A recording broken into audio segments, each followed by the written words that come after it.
so we back out here, and it's day 2, and of course more people are coming in. But it's day 2. Of course, I'm wearing my new shirt, which this is actually from previous Stay in Japan year. But like I said, had to wear it because it's got purple self-apart on it. Woo! So I'm gonna go ahead and head in because my panel, the next panel for the voiceover, starts at 11, and it's like 15 minutes to 11. So I need to go ahead and head in there. So let's do it. I'm Erica Mendez. Woo! Woo! Woo! Even earlier for us, technically, we're still on LA time. Well, which is probably normal time for most people, waking up at like 9. I'm just not used to it. Yay, freelancing. You may know me from things like I'm Ryuko in Kill la Kill, Gon in Hunter x Hunter, Retsuko in Retsuko, Ayaka in Genshin Impact, Bernadetta from Fire Emblem Three Houses, and what was it? Oh no, you got shy. I saw you have a BJ. The fluffy. A fluffy, not BJ, yeah. BJ's the robot. I said Dr. Space. Yeah, but I'm in lots of other stuff too. Check the program guides, check the internet. We'll figure it out one day. And who are you? I am Lucian Dodge. I am such characters as Felix from Fire Emblem Three Houses, Akaza from Demon Slayer, Mahito from Jujutsu Kaisen, Zoisite from Sailor Moon, and many other things. Kibo from Danganronpa V3. Yes. Others. You already said it and other things. It's fine. You can And stop. that's all. We get it. Yeah. Whatever. So what we're gonna do, we call this a cold reading, where they're already kind of looking over a bit, but pretty much no rehearsal. I haven't rehearsed this or whatever. So I'm gonna give them like 5 more seconds. And again, this is a cold reading, so no pressure. You're just gonna kind of feel this out. Rolling. I just love the hardwood floors. Did you see the jets in that bathtub? and the closet space. We could park the semi in there. I take it you guys love the house, and it's such a deal for this neighborhood. I think we're gonna buy. Excellent. Well, we'll contact the bank and set up a line of... I think we're gonna buy. Today. In cash. What? Here you go, $800,000. This is a briefcase of Monopoly money. You're welcome. No, I wasn't thanking you. This isn't real. Sure it is. Look, it's right there. No, this isn't legal currency. This is for a board game. Look, if we set you up with a bank, we can... I'd rather settle this all today. What if I throw this in? This is a get-out-of-jail-free card. Just fuzz off your back. This is just as fake as the money. Honey, I can tell when our money's not wanted. You made a big mistake, lady. Look, let's go look at that craftsman up at the street. And once again, rolling. I just love the hardwood floors. And did you see the jets in that bathtub? And the closet space. We could park a semi in there. I take it you guys love the house, and it's I- such a deal for this neighborhood. I think we're going to buy. Excellent. Well, we'll contact the bank and set up a line of... I think we're going to buy. Today. In cash. What? Here you go, $800,000. This is a briefcase of Monopoly money. You're welcome. No, I wasn't thanking you. This isn't real. Sure it is. Look, it's right there. No, this isn't legal currency. This is for a board game. Look, if we set you up with the bank, we can... I'd rather settle this all today. What if I throw this in? This is a get-out-of-jail-free card. This will keep the buzz off your back. This is just as fake as the money. Honey, I can tell when our money's not wanted. You made a big mistake, lady. Let's go look at that craftsman up at the... Let's go look at that craftsman up at the street. Ted in this version is going to be an alien that is masquerading as human. Have you seen Men in Black? not very recently. Not very recently, but do you remember like a Vincent D'Onofrio's character? So from the top, we are rolling. I just love the hardwood floors. And did you see the jets in that bathtub? And the closet space? We could park a semi in there. I take it you guys love the house, and it's such a deal for this neighborhood. I think we're going to ride. Excellent. We'll contact the bank and set up a line of. I think we're going to buy today in cash. What? Here you go, $800,000. This is a briefcase of Monopoly money. You're welcome. No, I wasn't thanking you. This isn't real. Well, sure it is. Look, it's right there. No, this isn't legal currency. This is for a board game. Look, if we set you up with the bank, we can. I'd rather settle this all today. What if I throw this in? This is a get out of jail free card. That will keep the fuzz off your back. This is just as fake as the money. Honey, I can tell when our money's not wanted. You made a big mistake, mister. Let's go look at that craftsman up the street, honey. We'll go again, take 2, and roll. Hardwood floors. Bathtub. And the closet space. We could park a semi in there. I take it you guys love the house. It's such a deal for this neighborhood. Pie. Excellent. We'll contact the bank and set up a line of. What? Someone give that man a medal in translation. Here you go, $800,000. This is a briefcase of Monopoly money. No, I wasn't thanking you. This isn't real. Oh, sure it is. Look, it's right there. No, this isn't legal currency. This is for a board game. Look, if we set you up with the bank,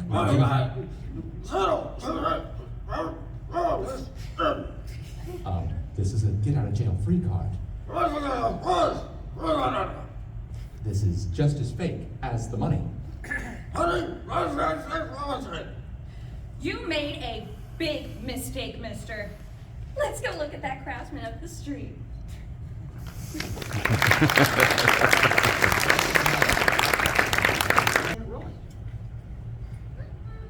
Robin, where are you?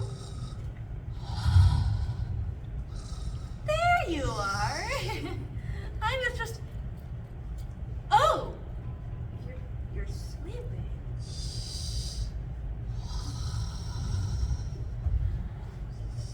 You must be really wiped out. Not to blame you getting wrapped up in all this. Looks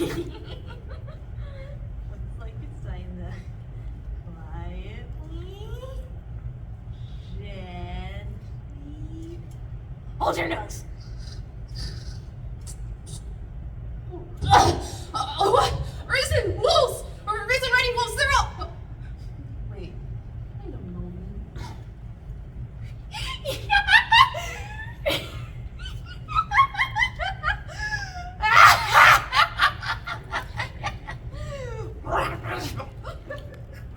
Oh, God.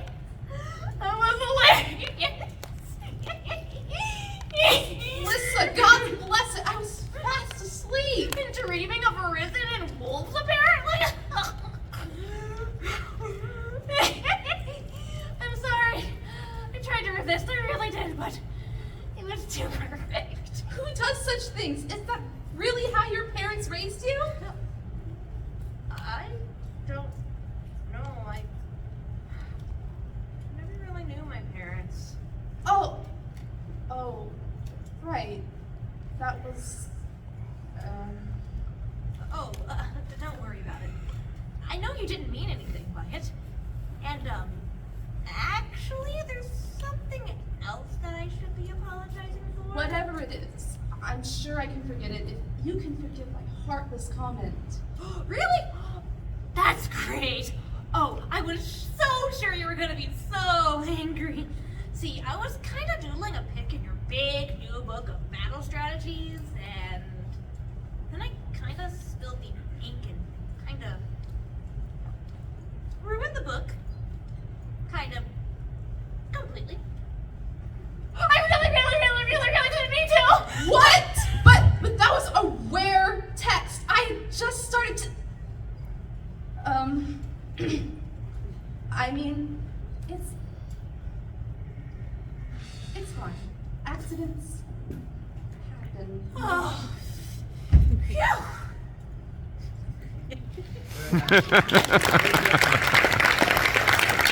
And rolling. Phew, I am beat. All tuckered out, Robin? How about a quick, refreshing soldier round? What are you plotting now? Oh, please. One little joke, one little time, and you get paranoid. This isn't all about pranking anybody. I figured I owe you. How do you figure? Because you've taken a huge weight off my shoulders, brother, silly. You know what Chrome's like. He never asks for help, even when he needs it. But he trusts you, Robin, enough to rely on you. He's not the type to come out and say it, but I know he's grateful. You think so? I know so. Nobody knows my big brother like me. Well, that is nice to hear. So what do you say? Free massage? Going once, going twice. Okay, I accept. Thanks, Lisa. Okay then. Jeez, your muscles are just one big knot back here. Yeah, right there. Oh, that feels amazing. How about this? Cold, slimy and cold. It moved. What did you do, Lisa? What in blazes was that? Oh, relax. It's just a frog. You were so perfectly calm. I couldn't resist. It had to be done. I'm pretty sure it did not. And weren't you just saying yesterday that frogs make you all pukey? I'm willing to put up with a lot for the sake of comedy. Well, that makes one of us. We are rolling. Hey there, Robin. Get away from me, she-devil! Oh, don't go getting your hackles up. I'm not here to prank you. Fool me once, shame on me. Fool me twice. Don't talk to me again. Oh, come on. Wait, are you really mad? Of course I'm mad. You dumped a toad down my collar. I'm pretty sure that was a frog. I'm pretty sure I don't care. Okay, I'm sorry, Robin. I'm super duper 100% sorry, and I won't do it anymore. So please be my friend again, okay? Really sorry? Terribly. And you swear you won't do it again. Princess's honor. Well, all right. In that case, I suppose I can forgive you.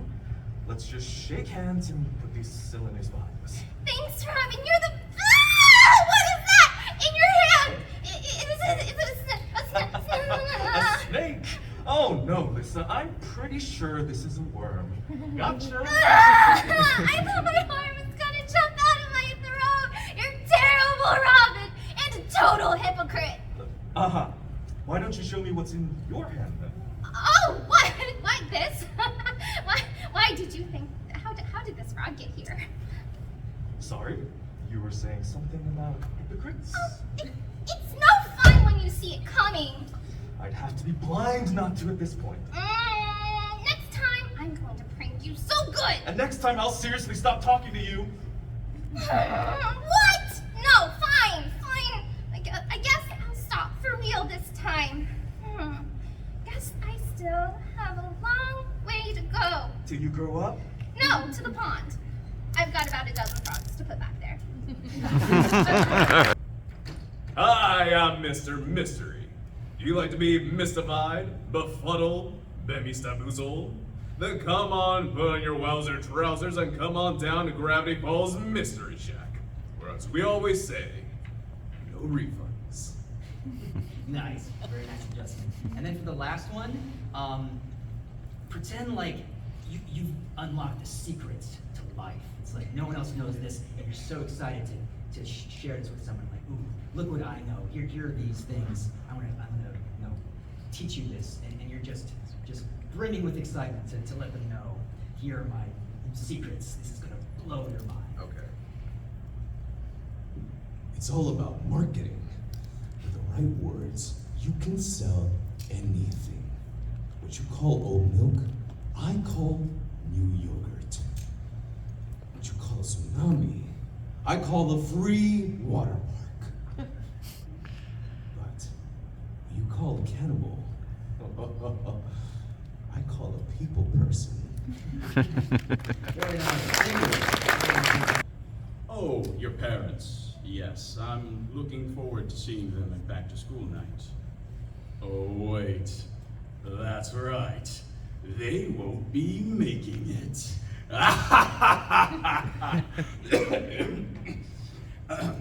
Can we please get those flaming arrows we discussed earlier?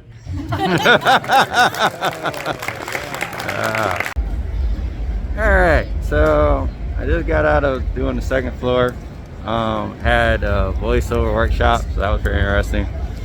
But anyway, my next thing to go is not until Cyberpunk, which isn't until like 3 p.m. and it's only like 12 something right now. So I wanted to figure out what I want to do with myself. I already promised myself I wasn't going to spend any more money on anything else. So kind of hoping maybe like go around, maybe get some pictures of some more cosplayers and stuff like that. And actually the Cyberpunk meetup is not going to be here in the convention center. It's actually going to be over at the Grand Hyatt. So I'm going to figure out, maybe I should walk over there and maybe like figure out like where I need to go and then come back here. But I don't know. I'm kind of tempted to go over to like the second part where the dealers are and then just kind of like from there. So.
So thank you guys for your patience. We really appreciate you guys coming through and joining us for Press Start, from gamer to professional in esports.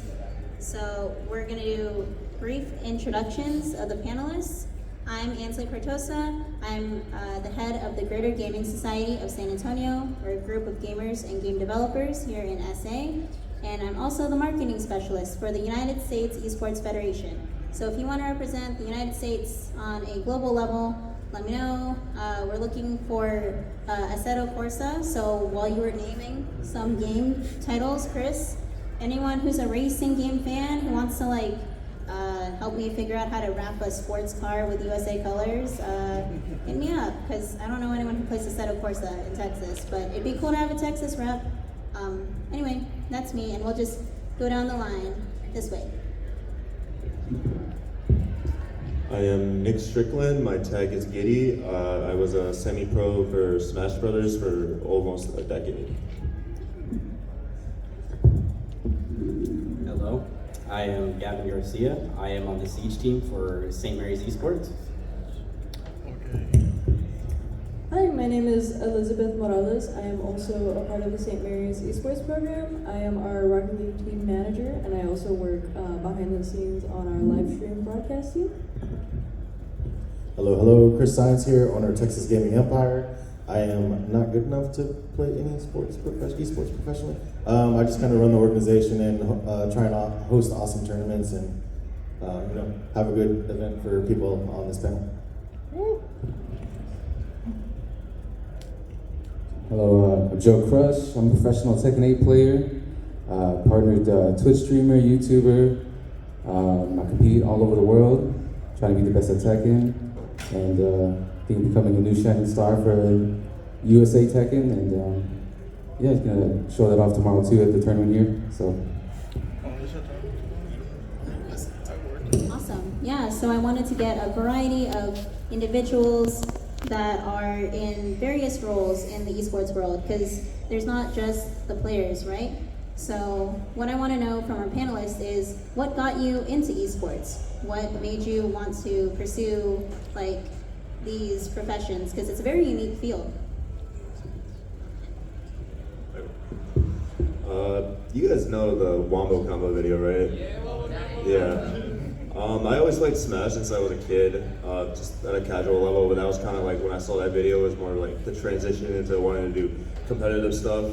I wasn't able to travel until after high school, but it's just something I've always wanted to do. And then when I got the opportunity to go to a major in 2018, I just like loved it, and the rest is history.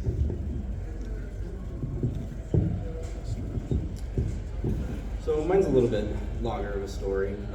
It started when I got into TF2 in middle school. I played it casually for a little bit until I found a group making a Faceit server for 66. And I think that's when my first actual competitive experience started. I played a lot of that. Eventually got into Highlander and played a lot of Faceit on there. And then eventually went over to CSGO, Faceit, and just played a lot of that. And I really liked how competitive and how serious people took it. And eventually in high school, I played in the R20 Smash tournaments, and then eventually meeting the people for St. Mary's Esports from there. And I had a long history with Siege at that point too. So I tried out there and I got here. So my story actually started in 2020. So during lockdown, I started exploring laptop gaming for my own. And finding out that St. Mary's had an esports team, I was really excited because that was something I had never experienced before. And I remember telling my parents my freshman year, and I was like, I'm going to get in our esports program. And until I found out that we didn't have any rhythm games, and then I was kind of at a loss. But my degree is specializing in game design, so I knew I kind of wanted to meet people in that kind of realm. And I was just like really motivated and determined to get into our esports program in any way, shape, or form that I could. And I'm so glad that I can. I love observing everyone and their passion for gaming, and it really like inspires me to hunker down and make my own games as well. Yeah, so I don't know if y'all noticed, I'm a little bit older. So, you know, back in my day, we didn't necessarily have esports. I mean, can you imagine the lag time on dial-up, right? But, you know, on the weekends, me, my cousin, and a friend, we used to have a Madden franchise, and man, I'm so happy to have NCAA back. But back in the day when it was happening, you know, one of us would be playing NCAA, the other one would be playing Madden, and we would have like a dynasty and a franchise together, and like the kids graduating college, you could recruit them in, or draft them in Madden and stuff. But you know, my whole idea was like, there's only 3 of us, but most of our stuff is against the computer. You know, I wish there was like a league where every user was controlled by somebody, and you're like trading players with one another, and every game was against one another, so that we're competing instead of just like waiting around for the next person to finish. And you know, about like 10 years ago, I never really like grew up in like competitive gaming or knew about any of that stuff. Like, I mean, I probably just realized Smash was a thing, honestly, when Smash Ultimate came out, because I was working at a gaming venue, and some guys were like, hey, can we host some Smash Ultimate? It's like, what's Smash? You know, and turns out it's like the biggest in-person type thing, right? And so, yeah, you know, like 10 years ago, I wound up just, without any kind of connection or anything like that, just bought some monitors and some systems, and I started trying to throw Madden, which was my favorite game. And I realized it was a lot more difficult than I thought, you know, because like the idea was like, hey, let's make a league, and I'll post it on Facebook, and everybody will share it, and, you know, I'll have a whole bunch of people here, because I know a lot of people play Madden, and then, you know, it turns out my generation's a little older, we got responsibilities, wife, kids, yada yada. Yeah, and so just trying to create unique opportunities that I didn't have when I was younger is pretty much my passion, you know. We offer a free high school esports league as well. I'm trying to grow that as well. You know, but I'm just kind of a small man trying trying to do big things, and yeah, that's kind of what got me into esports, just trying to create things that I didn't have when I was younger. All right, guys, Joe Crush, and yeah, I started just, by playing Tekken. There was a local community here in San Antonio, mostly older people played Tekken at the time, but me and my brother started meeting up with them at meetups and tournaments, and yeah, we got a lot of encouragement from them. They just saw a lot of potential in us. They, we kind of came like a team and a family. We traveled out to all these cool places. I saw like idols of mine, like Little Majin and Anakin and all these great Tekken players. I used to watch on YouTube all the time. And they took me out to my first big tournament here, like San Japan. And like I won that one. It was probably like my biggest payout. And then just went over, even after COVID, I just kept doing it. KIT was like the last one I went to. Somewhere along the line, I just decided to go full time. Like I really thought I could do this.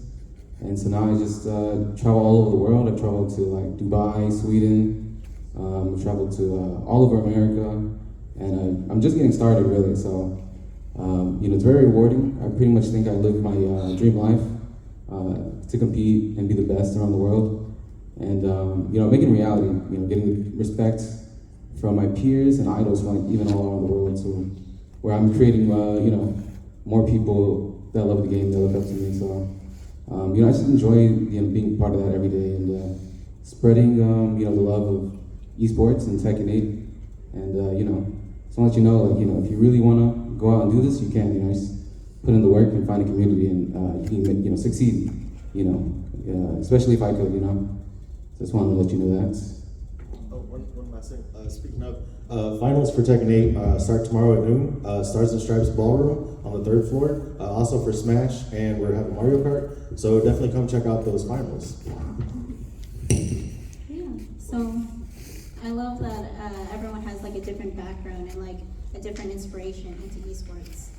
So I know that some of us are more on the back end side or like the planning side of tournaments, but there is mental prep when you have to make a tournament happen. So how do you mentally prepare yourself for big tournaments? Whether it's like emotion, what's your day-to-day, like what do you guys personally do? This is open to anybody.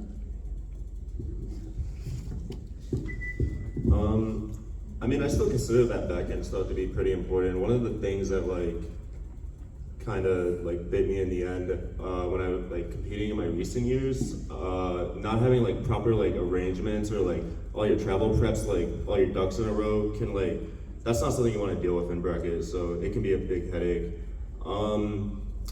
Other ways that I mentally prepare when I was traveling, going to majors, stuff like that, it's very important for me to have my execution down. Not even just for the sake of execution, make sure you hit this in a pivotal moment. I'm sure Joe Crush could relate to something like that, but it's also important to have confidence when you go into these kind of tournaments and overall just really mentally prepare yourself for what kind of schedule is set before you, how long it's gonna go on, the days, stuff like that.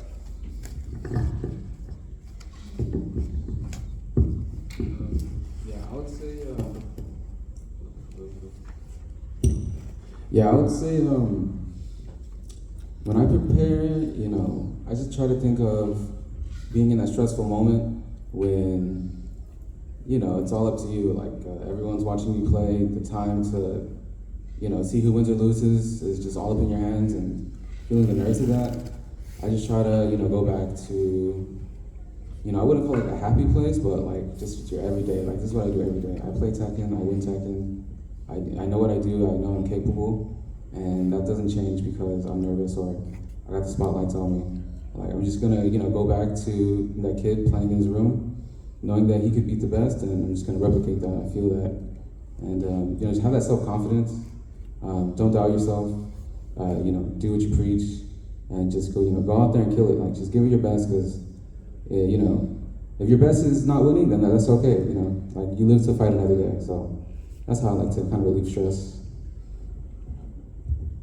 Yeah, from the organizing perspective, it's important to know that you can't do everything yourself. You gotta be able to delegate and very clear thought out roles and a lot of pre-planning. Like, hey, where's this setup gonna go? So like upstairs, right? We got 3 different stages, and so like we have stage A that's mainly just Smash Ultimate because we have singles, doubles, squad strike. Stage B is mainly just FGC titles. So Friday was some of the smaller titles. Today we did Tekken and Street Fighter, and then tomorrow Championship Sunday.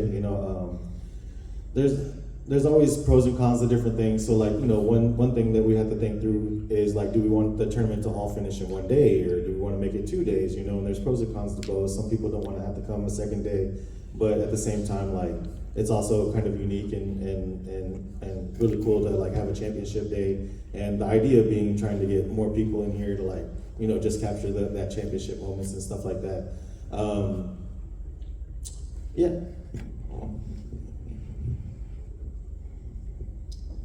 I feel like I kind of have more of a unique role being in the manager position.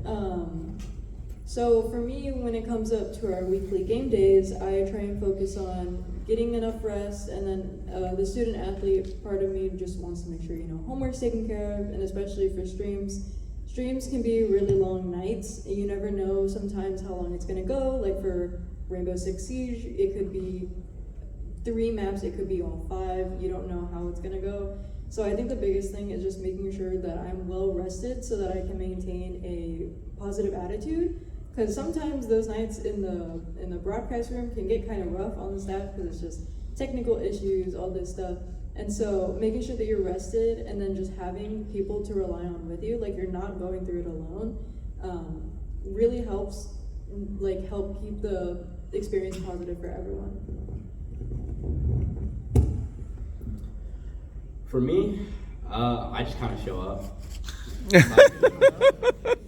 Really, for me, Siege is the one game that doesn't bother me mentally at all, so I can just show up and be ready to play. One of the things usually is because I usually scout out teams before we play them, so I know exactly what to expect going into it.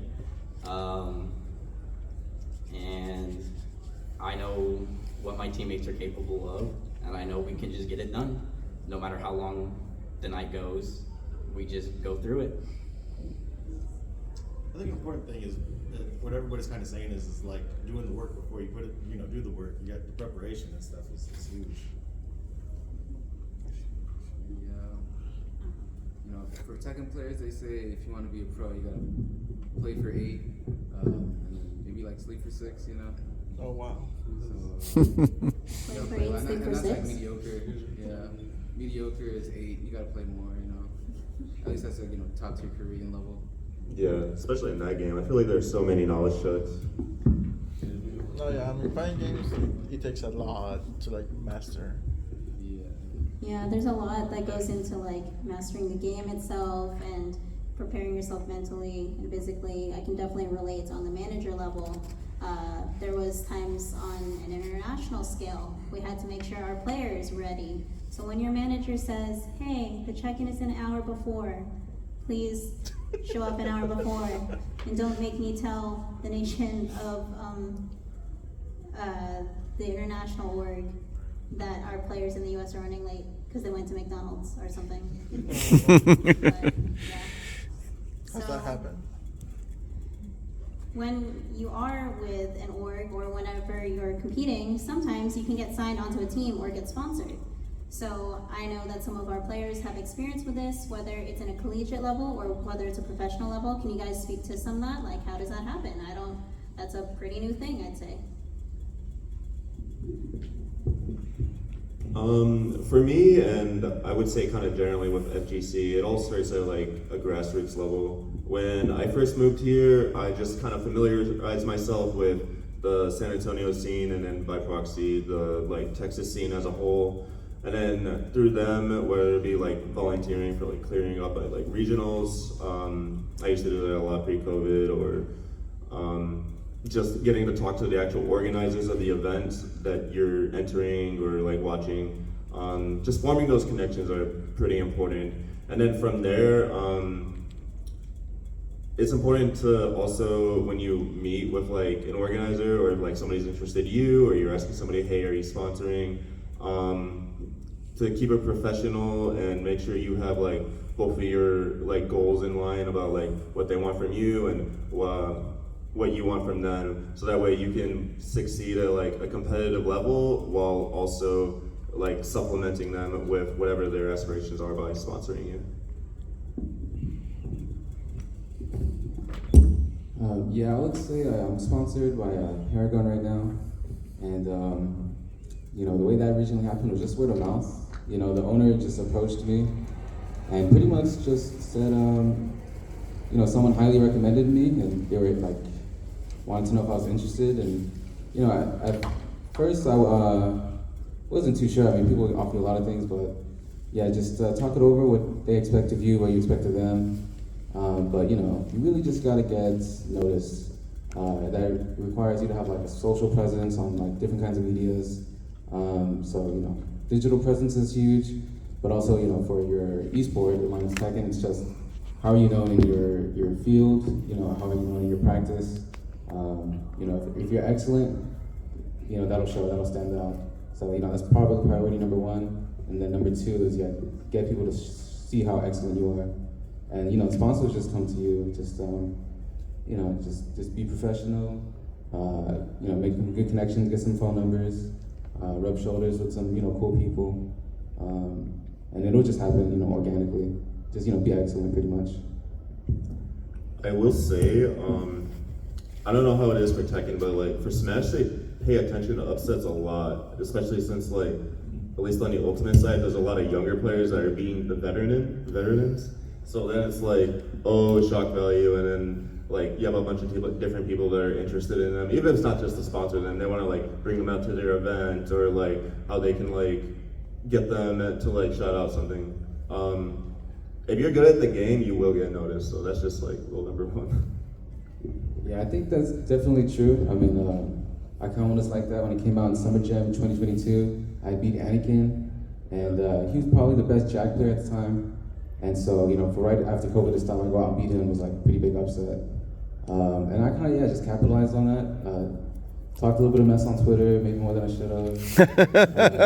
But definitely, got me the ball rolling, and I just kept going, So now it's 2024, and like, now I pretty much stand shoulder to shoulder with them. I mean, a lot of the new Tekken 8 players kind of don't see me as any different, even though, I probably am. I kind of feel out of place sometimes with all the old ones, OGs.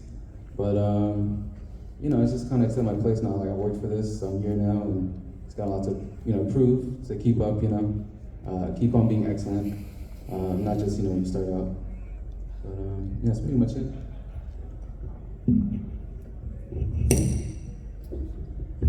So for me, it was during R20 in high school, whenever I was doing the tournaments, St. Mary's had a booth.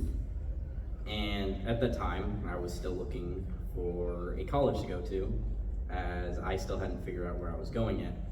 I know one of the things was I was looking for a college that had a game I played. And at that time, it was between Apex, CSGO, and Siege. And luckily, I found out that they were doing tryouts for Siege. So during summer, later that year, I tried on the team, and they saw I had potential, and that's what got me here. In terms of the program at St. Mary's, I feel like the way that I got into it is a little bit unique. So, as you just mentioned, usually players will find out about our tryouts and will try out and get in through there.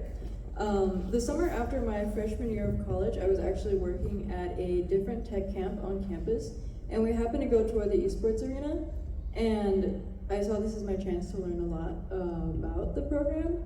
So I just ended up asking a bunch of questions about student positions, ended up getting myself a meeting with the director, and just kind of expressed to her that I really wanted to be a part of this space. I really wanted to contribute somehow, and so her and I talked over some positions. And in that meeting, she offered me to be on broadcast and to come in as a manager. Most players start off as a regular player on the roster and find themselves in the manager or captain position. and I kind of ended up bypassing all of that and just coming straight to manager. So yeah, I think my way of getting in was pretty unique and pretty cool.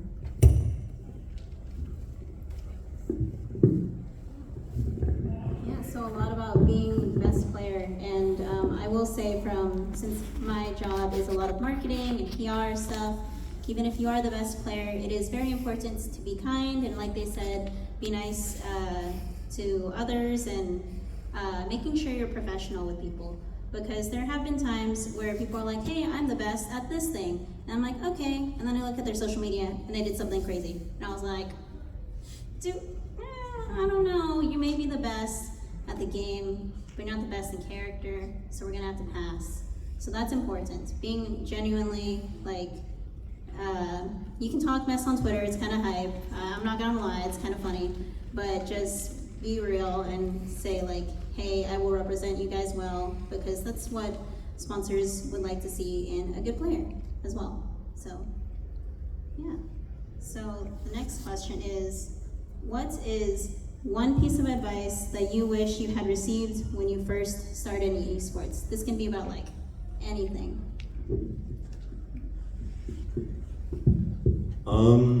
For me, when I first started competing, I used to be like super try hard, and not to say that I wasn't, like post-COVID when I started entering more stuff again, but like just before, I feel like I let a lot of losses like kind of define me and like hold me back in a lot of ways that would both like stunt improvement for like myself as a player and like myself as a person, and I would really like, it would get pretty dark sometimes.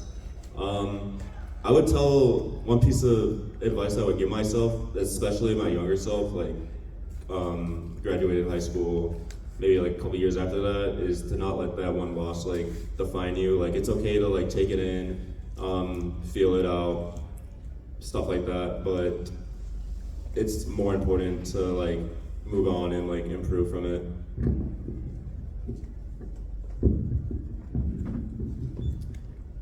For me, I wish the advice I could give myself is to have stayed more consistent with one game.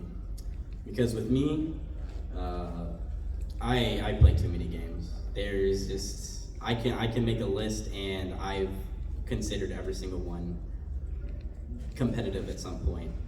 But I wish that specifically for Siege, I wish I stuck through it a lot longer than I did, as I did start early with it, but I never stayed consistent with it.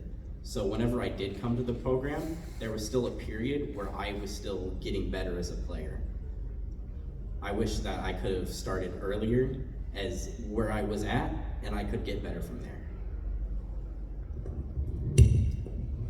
My advice to my younger self is a little bit more on the social side.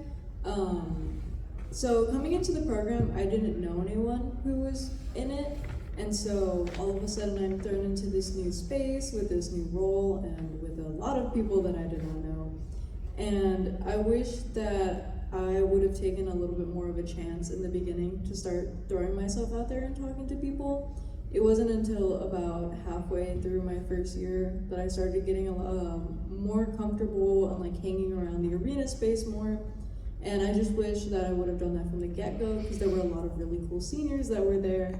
And one thing that I try to do now that I wish I would have started from the beginning is just talking to everyone that's there, because everyone has a unique experience, and learning what I can from them. Because you never know how long someone's going to be in the program, and everyone has their own special set of skills. And it's just really cool to see what everyone is capable of. Yeah, I guess for me, more on the work side, advice that I wish I could have given myself from the beginning, being patient, you know, and kind of going back to the whole preparing, you know, just getting better and being better at preparing and kind of knowing the nuances and, you know, paying attention to other things in the field as well, because I tend to be pretty introvert and recluse, and so it's like I just kind of pay attention to what I'm doing and stuff like that. But you can learn a lot from other people, right? I mean, obviously you don't want to like take everything that they're doing, but you take a piece and kind of make it your own. Take something that you learn from this person and that person, And you know, kind of just like with regular art, right? And then you make a masterpiece. And so you know, just trying to be more adaptable and aware of everything else that's going on instead of just in my head about what I'm doing and just being patient and keep grinding, you know.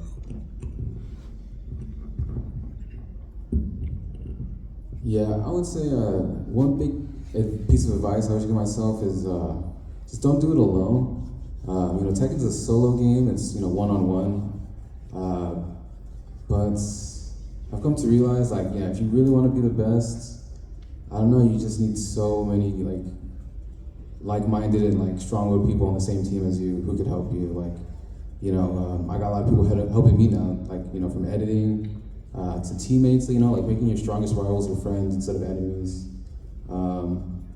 As long as, like, you know, it's points an example of like EWC, the Korean team, like just finally overcame Pakistan, and usually, you know, all these guys have their own teams and have their own rivalries, but like for that big tournament, they just all play together and practice together and decide to, like, you know, ditch all the boundaries and just play as a team, you know, and like, yeah, they finally became #1 for like one of the biggest tournaments ever.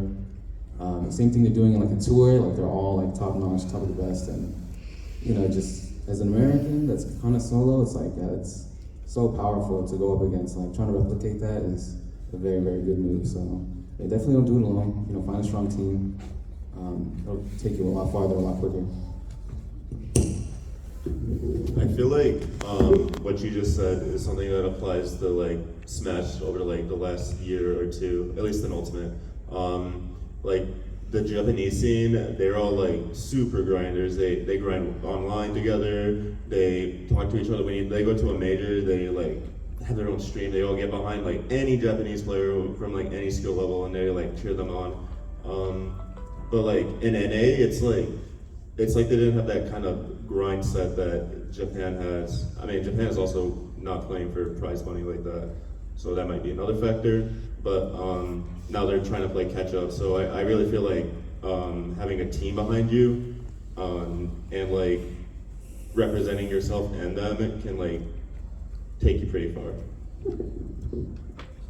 Yeah, I'm gonna piggyback off of that and just be like, yeah, don't do it alone. Play friendlies with people. Even if you're at this convention, just walk up to people and be like, hey, can I get some friendlies in? Because that mindset of how the players in Japan are always like helping out each other, it's like so good. Because I mean, sure, it's fun to make tier lists. Sure, it's fun to like complain that this character is broken. But like on the real, when you're at a tournament, we're like, we've been friends for like how many years? Since 2018, yes. Like since 2018, and then Melee Scene has been playing this game since like well over a decade. These people that are your competitors, they're gonna be your friends for life. Whether you're like in bracket as enemies, you're gonna learn a lot. So yeah, I don't know. Good advice, guys. Say one more thing. Yeah, the big like example I'm so happy about recently is there's this 18-year-old Tekken player named King Ray Jr. And yeah, he just got like second at a big major. And like, I just knew that kid's time was coming. Like, we've been grinding with him and practicing with him, like in these tournaments, and he's like almost at a high level. Like, I'm at a pro level, and I'm doing my damnedest to not let him get one game, just so you can't like let that happen with me. But it's like the entire time making him work for it, like it paid off. Like he earned it. Like now he's like, you know, younger than me, doing great things, and it's just like, damn, you know, he raised a little prodigy just off of just sharpening each other up, talking to each other, being strong rivals, you know what I'm saying? Not sandbagging, just trying to see, you know, where this could take us, you know, this partnership. And like, obviously, it's going amazing right now. Yeah, Texas actually has a player like that too. He's like super young. Used to beat him all the time before COVID happened, and then now his name's Shattuck. He's like the best foreign player in Smash Ultimate, best North American player debatably. I think he's only like 15, 16 now. He's still in high school. He's still in high school, but like he's like straight A's, great kid, but like he farms everybody. And like ever since like I saw his breakout tournament at a regional, I just knew like he's gonna go like the whole run. Yeah, I remember when I was taller than him, and I'm not that tall. I knew that kid was gonna like go off and be great, but I also knew that the Texas scene is very strong, so everyone's so helpful. Everyone's gonna be like, hey, did you know that you could do this thing, or this thing is like this many frames? I can't hold all that knowledge in my head, but a lot of other people can, so ask a lot of things. I remember what I wanted to say to this question, just real quick. As a woman competing in any kind of esport, like before I was a manager, before I did all this corporate stuff as an esports person, I was a good old O2er, always losing, always like team mom, helping my friends out.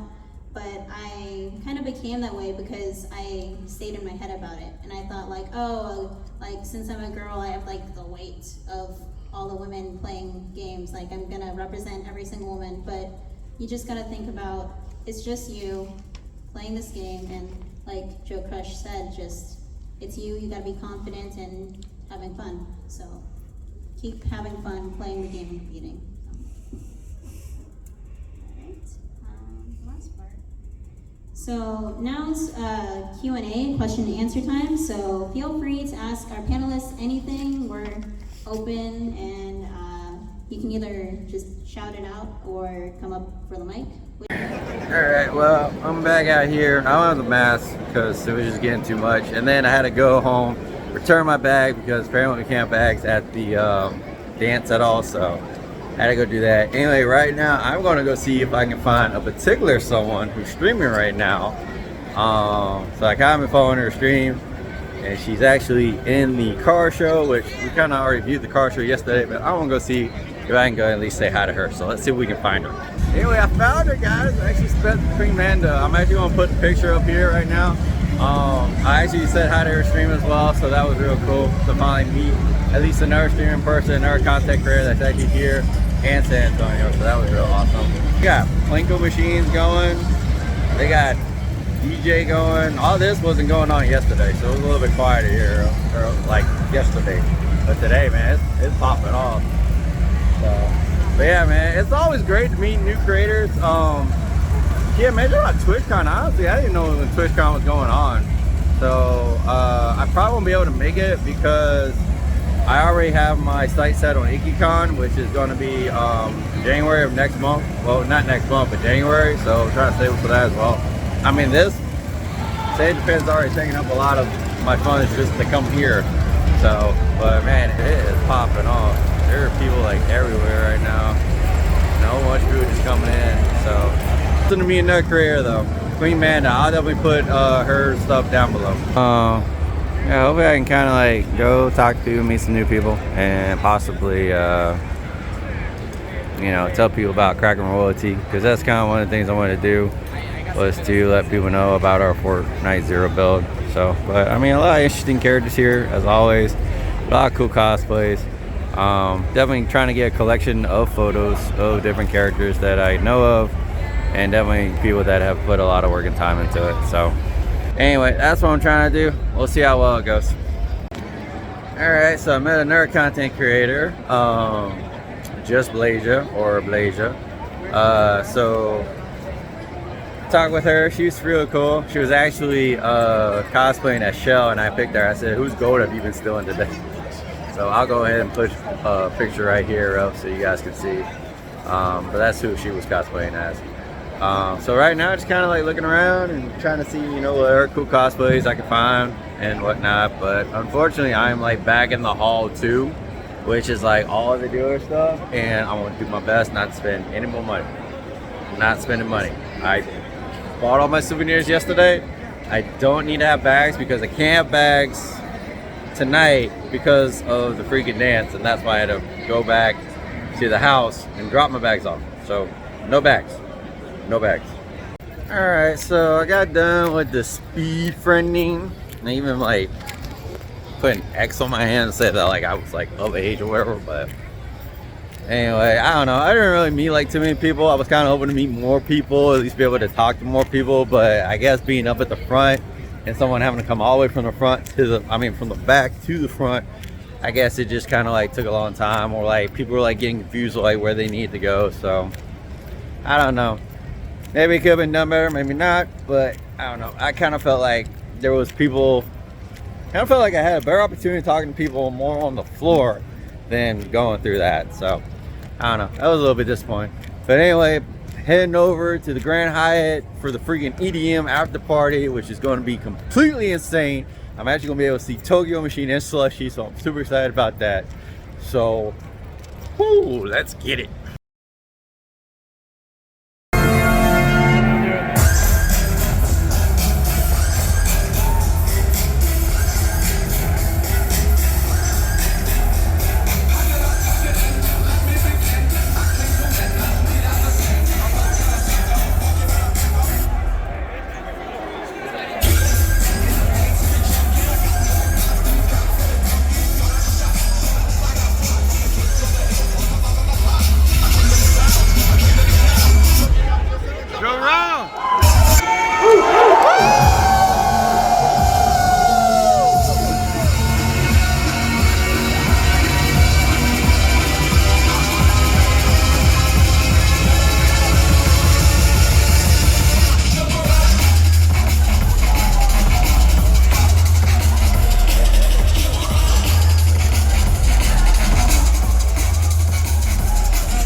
Hey, San Japan, thank y'all fucking so much. I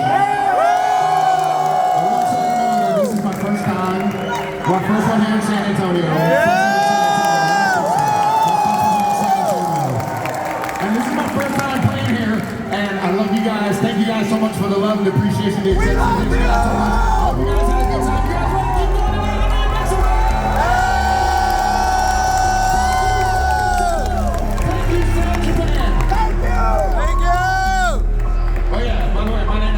Space Cadet. I'll see y'all in the universe.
Every time we touch, I get this feeling, and every time we kiss, I swear I can fly. Can't you feel my heart beat fast? I want this to last. Need you at my side. Every time we touch, I get this feeling, and every time we kiss, I swear I can fly.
out a little bit of Tokyo Machine. Of course, he's still playing right now, but I figured I'd go ahead, try to head out early before everyone else tries to head out as well. I'm freaking soaked.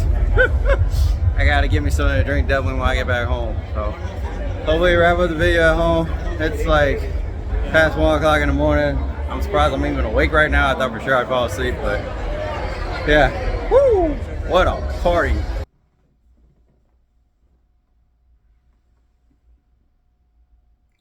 Whew.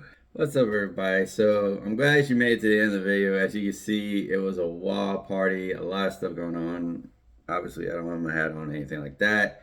And also, I have a different shirt on because it is actually not day 3, it's day 4. So yesterday, which was actually Sunday, I didn't go to day 3 of Stay in Japan because I was just so worn out. I was literally like that tired. I constantly slept on and off throughout the entire day. When I finally did get up, I was able to go ahead and work on the footage for day 1, which I believe on the recording of this part of the video, it's actually live right now. So if you haven't watched that, please go and watch that. Like I said, a couple of days actually working on this footage. Happy Labor Day, because today is actually Labor Day.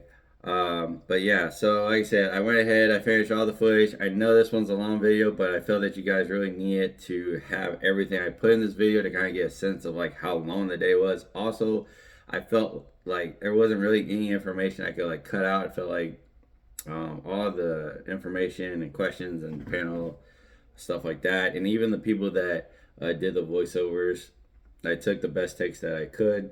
So that's why that's kind of a little cut up. But I hope that you guys enjoyed the video. If you did enjoy the video, please leave a like and please leave a comment down below. Let me know your favorite part of the video. Also, let me know maybe something that happened at Stay in Japan that you wish I had been able to go and experience. I would have loved to hear you guys' thoughts. So again, thank you so much for watching. Please hit that subscribe button and hit that bell for notifications. It'll mean the world to me. We're so close to 100. We're only 20 away at the recording of this video.